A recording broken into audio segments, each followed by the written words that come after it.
Please subscribe to my channel, hit the notification bell, like, comment, and share. But if y'all already done heard this story, say, you already heard it, or if you want me to continue the story, say continue, because I feel like I done said this already. I feel like I done had this story already. Okay, somebody want me to go back to the story. Okay, so anyways, like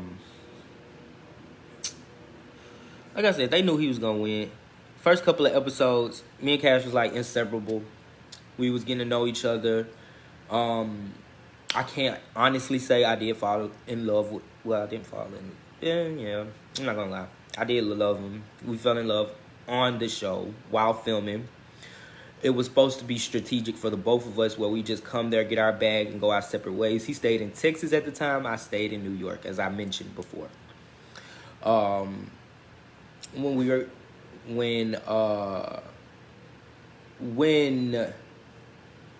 the show was over, we were supposed to do a Puerto Rico trip that was all exclusive, all expenses paid with the company or whatever.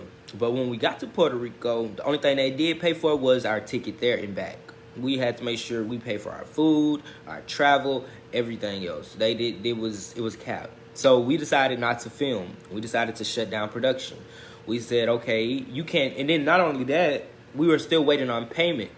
He had been 2 weeks behind from paying not only me and my co-star, but his whole production company. And I still have evidence on my phone to prove that, because he sent us out a group text message saying that he wouldn't be able to pay us that week. We would have to wait until we got back from Puerto Rico. So we said we won't film, and they got upset. He told us to find our own way back home in Puerto Rico. So that's what we did. And when we got back home, that's when all the rants and me and Kash was going back and forth with Signal.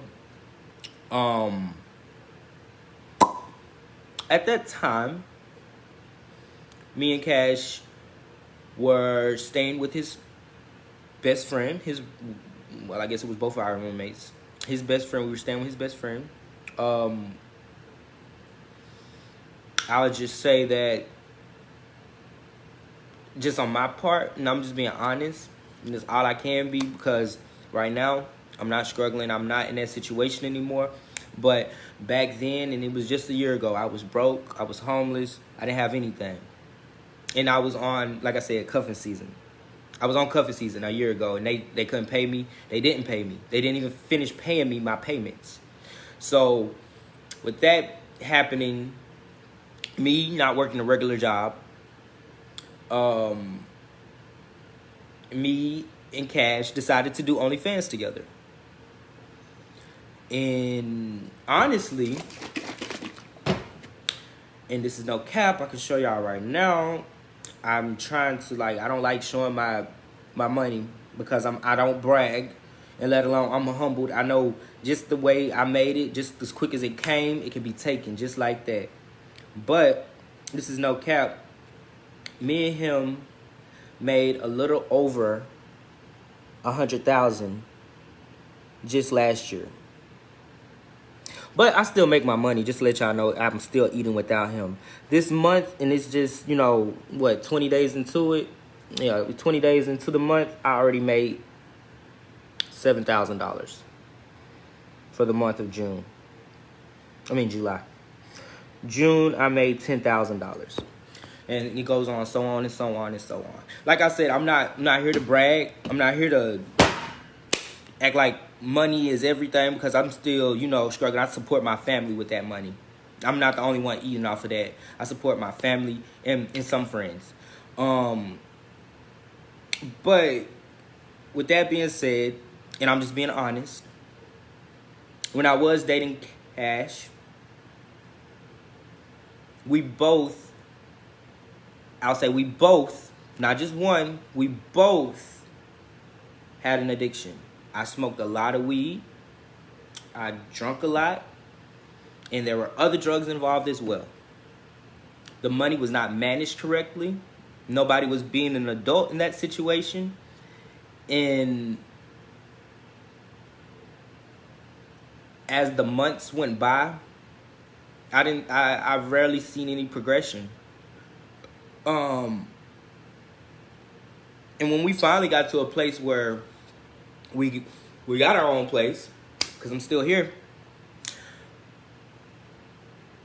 he kind of just gave up. Like, didn't want to film. Very lazy, stagnant, but still wanting to spend money. And I'm like, we gotta feed the streets. We gotta keep posting. We gotta keep going. I think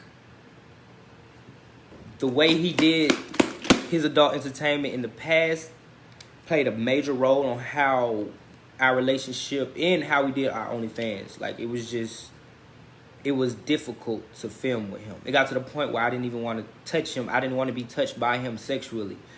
And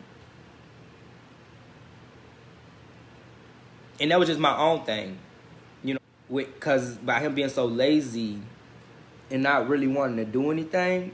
And then, like I said, I'm not here to bash him or anything like that, but I'm just telling my truth. I got to that point where I was just like, you know, you got to cut off your fingers to save your hands type shit.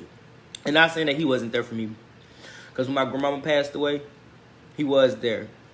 And after, like, because I'm not going to say I got over my grandmama in 3 months, but 3 months I was I was in shutdown mode. And that was last year. My grandma passed away back in March of last year.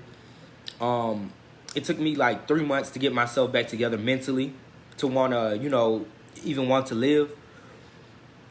Because that was like my everything. Anytime I needed anything, if I was behind on some bills or something, she would make it happen. Or if I needed anything that lady would do, she would make, even if she didn't have it, she would make a way to go get it. So when she passed away, it made me hustle harder than ever. It made me go harder than ever. It made me want to provide for my family, want to get them out of the hood. It made me want to get them out of that poverty mentality where, you know, we just living enough to pay this month's rent. Like, okay, let's, you know, try to make some money every day. I'm trying to make some money every day in each and every way, because I got people to feed. But when this was the last straw for me and Kash, I'm just gonna be real, because I've been real this far. We got to the point where we just, because I'm not gonna tell the stories, because the stories y'all would be like, why the fuck, how the fuck, and you crazy. Because we both did some fucked up shit. I'm not just playing a victim, and I'm not going to sit here and say what the fuck he did, but I'm just, or what I did, I'm just going to say we both got to the point where we just was disrespectful to each other. We had no respect for the relationship, nor each other. We were doing threesomes and shit. We, like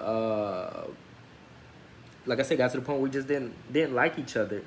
And I remember one day, he left me, like, we got to fighting out somewhere, like by some cabins or whatever, and he left me in the middle of a field, like 2 hours away from my house, and I couldn't find my phone or nothing. And this story goes on and on.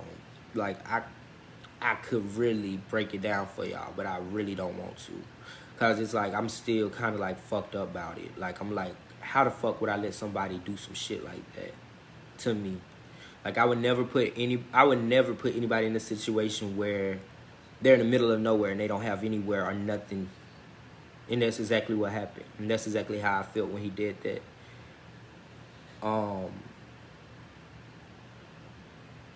That was the last straw for me. After that, I couldn't fake it anymore. I told him that he could still live here, and we could still film together, but we can't do the relationship anymore. Because I just couldn't even put myself in that position again for any man to disrespect me or to leave me like that. Because for anybody to love me, they wouldn't have left me in the field of the middle of nowhere where some white officers, some white police came and picked me up. And they could have took me to jail. They could have hung me. They could have did any fucking thing because it was like 3 o'clock in the fucking morning.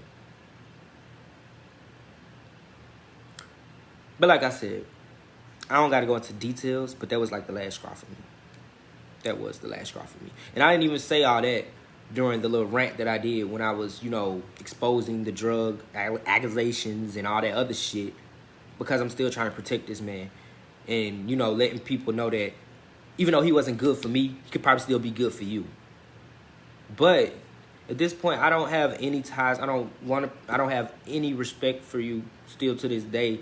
I do hope and wish you well. There's still love there.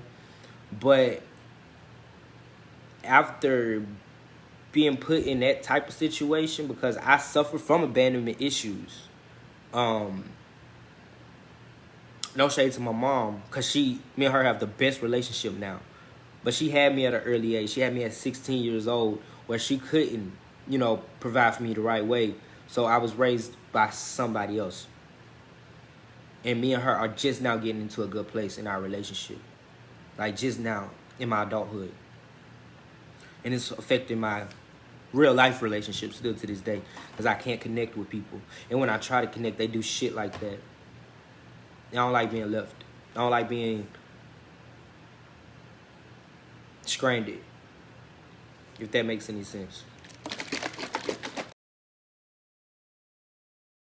And cause me and Kash was engaged, and when he proposed to me, I thought we were gonna be together for a long time. I thought we were gonna get old and gray together. That's why I said yeah. I don't play when it comes to, you know, marriage or just loving somebody. I'm going to respect you and love you and honor you. Throughout the relationship, I was cheated on a couple of times. I haven't cheated. I didn't cheat on Kash. Kash cheated on me. And I still stood there. I still held him with the utmost respect and believed him and appreciated his honesty, because every time he did it, he would come and be honest about it. The fucked up thing about it with me, the thing for me was that he would wait for me to be completely defenseless. We just got over something, or my guard is completely down, or I'm asleep in the bed, and he'll go do some sneaky shit. And they just got to the point, like I said, I couldn't trust him. It was disrespectful. And I started being disrespectful too. But I didn't cheat. I don't gotta cheat.